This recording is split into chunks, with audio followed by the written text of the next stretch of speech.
ಪ್ರಾಪಂಚಿಕ ಬದುಕಿನಲ್ಲಿ ಮಾನವನ ನಿಜವಾದ ಕರ್ತವ್ಯಗಳೇನು? ಜೀವನದಲ್ಲಿ ಸಮಚಿತ್ತತೆಯನ್ನು ಬೆಳೆಸಿಕೊಳ್ಳಬೇಕಾದ ಬಗೆ ಹೇಗೆ? ಸಮತೋಲನದ ಸಾಧನೆ ಬದುಕಿನಲ್ಲಿ ಸಾಧ್ಯವೇ? ಎಂಬೆಲ್ಲ ಪ್ರಶ್ನೆಗಳಿಗೆ ಭಗವದ್ಗೀತೆಯ ಮೂಲಕ ಶ್ರೀ ಕೃಷ್ಣನ ನುಡಿಗಳು ನಮಗೆ ಸಾರ್ಥಕತೆಯನ್ನು ನೀಡುತ್ತದೆ. ಬನ್ನಿ, ಈ ಗೀತೆಯ ಸಾರವನ್ನು ತಿಳಿಯೋಣ.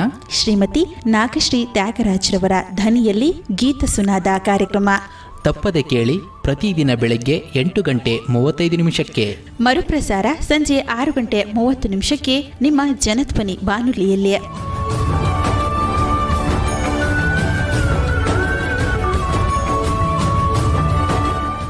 ಓಂ ಶ್ರೀ ಕೃಷ್ಣ ಪರಬ್ರಹ್ಮಣೇ ನಮಃ. ಶ್ರೀಮದ್ಭಗವದ್ಗೀತಾ. ಜನಧ್ವನಿಯ ಸಮಸ್ತ ಶ್ರೀಕೃಷ್ಣನ ಭಕ್ತರಿಗೆ ನಮಸ್ಕಾರಗಳು. ಗೀತಾ ಸುನಾದದ ಇಂದಿನ ಕಾರ್ಯಕ್ರಮದಲ್ಲಿ ನಾವು ಭಗವದ್ಗೀತೆಯ 8ನೇ ಅಧ್ಯಾಯವಾಗಿರುವ ಅಕ್ಷರ ಪರಬ್ರಹ್ಮ ಯೋಗದ 15ನೆಯ ಶ್ಲೋಕದ ಬಗ್ಗೆ ತಿಳಿದುಕೊಳ್ಳೋಣ. ಆ ಶ್ಲೋಕ ಇಂತಿದೆ: ಮಾಮುಪೇತ್ಯ ಪುನರ್ಜನ್ಮ ದುಃಖಾಲಯಮಶಾಶ್ವತಂ ನಾಪ್ನುವಂತಿ ಮಹಾತ್ಮಾನಃ ಸಂಸಿದ್ಧಿಂ ಪರಮಾಂ ಗತಾಃ.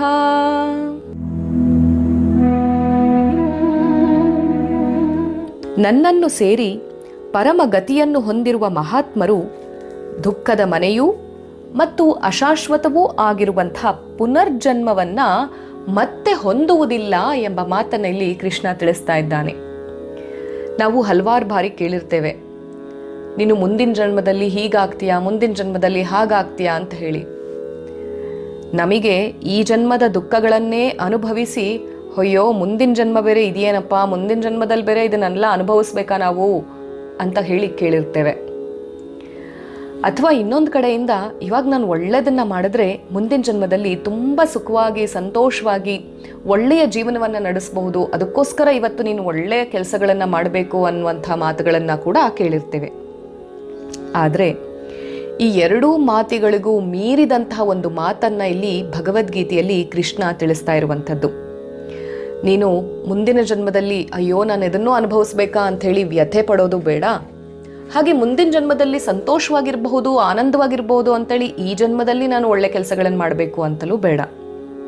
ಅಂತಹ ಮುಂದಿನ ಯಾವುದೇ ಜನ್ಮ ಬರಬಾರದು, ನಿನಗೆ ಸಿಗಬಾರದು ಅನ್ನೋದಾದರೆ ನೀನು ಭಗವಂತನನ್ನ ಸೇರಿ ಅವನ ಜೊತೆಗೆ ವಿಲೀನವಾಗಬೇಕು ಅಂತ. ಅದಕ್ಕೋಸ್ಕರವೇ ಹಿಂದಿನ ಶ್ಲೋಕ ಹೇಳಿರುವಂಥದ್ದು ಅನನ್ಯ ಚೇತಾ ಸತತಂ ಅಂತ ಹೇಳಿ, ಯೋಮಾಂ ಸ್ಮರತಿ ನಿತ್ಯಶಃ ಅಂತ. ಅಂದರೆ ಯಾವಾಗ ನೀನು ಭಗವಂತನನ್ನ ಸೇರಬೇಕು ಸದಾ ಕಾಲ ಅವನನ್ನೇ ಧ್ಯಾನಿಸ್ಬಿಡು ಅಂತ. ದೇವರನ್ನ ಮುಟ್ಟದವಂಥವರು ಪ್ರಪಂಚಕ್ಕೆ ಇನ್ನು ಮೇಲೆ ಬರೋದಿಲ್ಲ.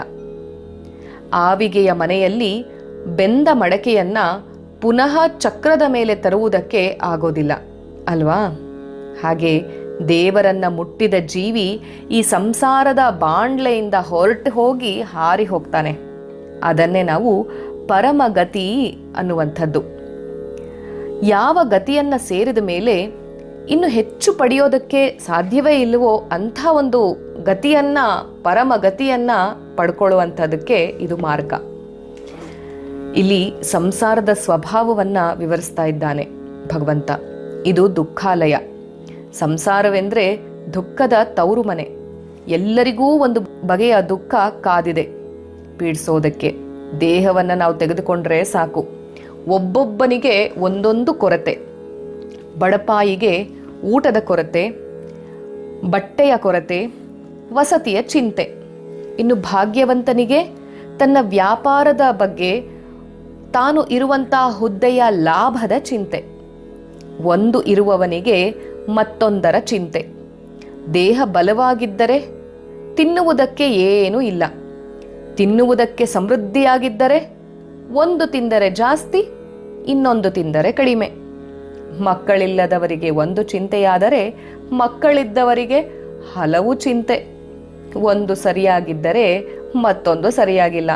ಅನೇಕ ವೇಳೆ ನಾವೆಲ್ಲ ಭಾವಿಸ್ತಾ ಇರ್ತೇವೆ ಅಂತಂದರೆ ನಮ್ಮಷ್ಟು ದುಃಖ ಪಟ್ಟೋ ಅಂಥವ್ರು ಯಾರೂ ಇಲ್ಲಪ್ಪ ಅಂಥೇಳಿ. ಎಲ್ಲರೂ ಕೂಡ ಹಾಗೆಯೇ ಭಾವಿಸ್ತಾರೆ. ಆದರೆ ಎಲ್ಲರ ಮನೆ ದೋಸೆನೂ ತೂತೆ.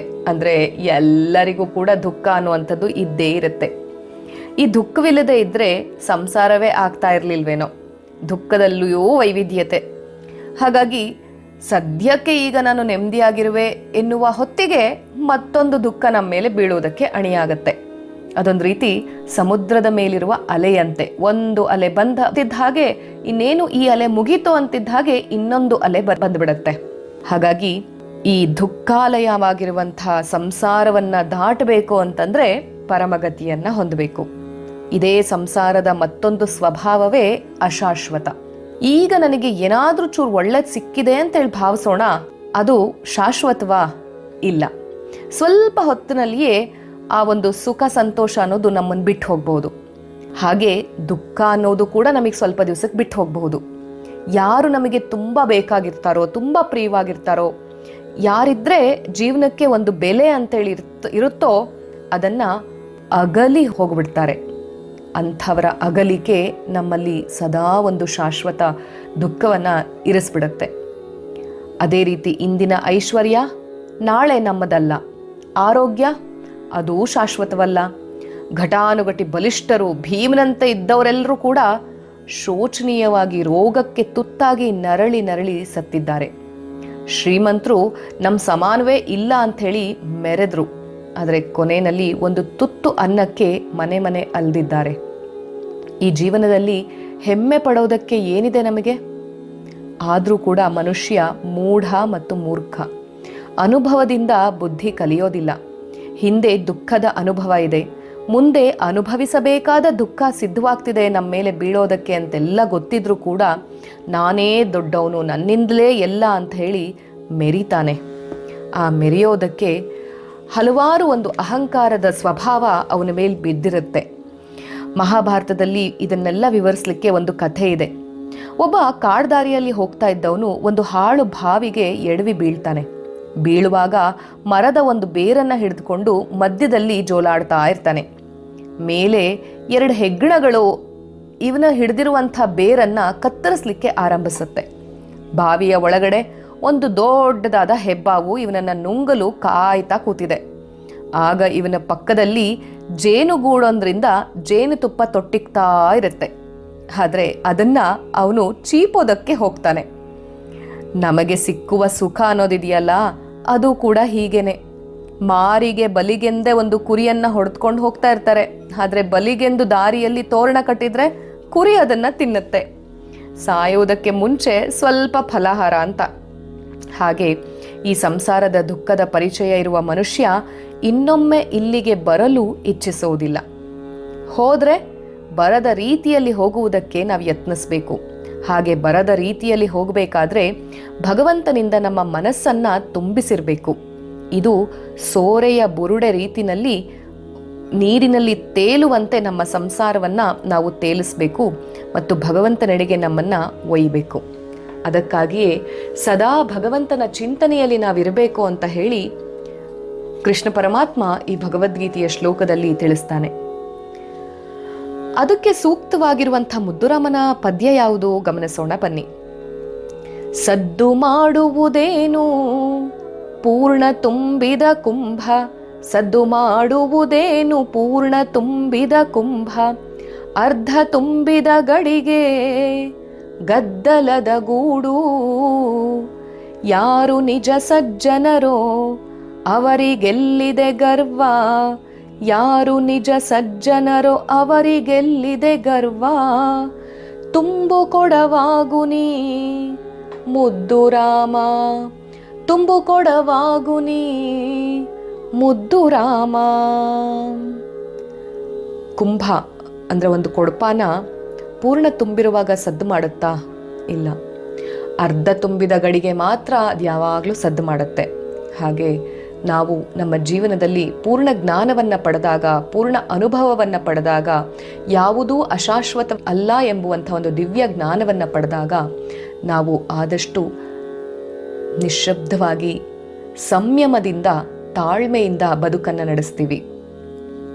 ಅದೇ ಅರ್ಧಂಬರ್ಧ ತಿಳಿದಿರುವಂಥ ಒಬ್ಬ ಮನುಷ್ಯ ಸದಾ ಕಾಲ ಸದ್ದು ಮಾಡಿಕೊಂಡೇ ಓಡಾಡ್ತಾ ಇರ್ತಾನೆ. ಹಾಗಾಗಿ ಸದ್ದು ಮಾಡಿಕೊಂಡು ಓಡಾಡುವುದಕ್ಕಿಂತ ಸಂಯಮದಿಂದ ಮತ್ತು ತಾಳ್ಮೆಯಿಂದ ನಾವು ಬದುಕನ್ನು ನಡೆಸಬೇಕು, ಆ ಮೂಲಕ ಸಾರ್ಥಕತೆಯನ್ನು ಪಡಿಬೇಕು ಅಂತಂದರೆ ಜ್ಞಾನದ ತುಂಬು ಕೊಡುವಾಗಬೇಕು ಅಂತಲೇ ಮುದ್ದುರಾಮನು ತಿಳಿಸ್ತಾ ಇದ್ದಾನೆ. ಶ್ರೀಕೃಷ್ಣ ಪರಮಾತ್ಮನು ಕೂಡ ಹೇಳ್ತಾ ಇದ್ದಾನೆ. ಅತ್ತ ಕಡೆ ನಮ್ಮ ಚಿತ್ತ ಹರಿಸೋಣ. ಸರ್ವಂ ಶ್ರೀ ಕೃಷ್ಣಾರ್ಪಣಮಸ್ತು. ಶ್ರೀ ಗುರುಭ್ಯೋ ನಮಃ. ಹರಿ ಓಂ.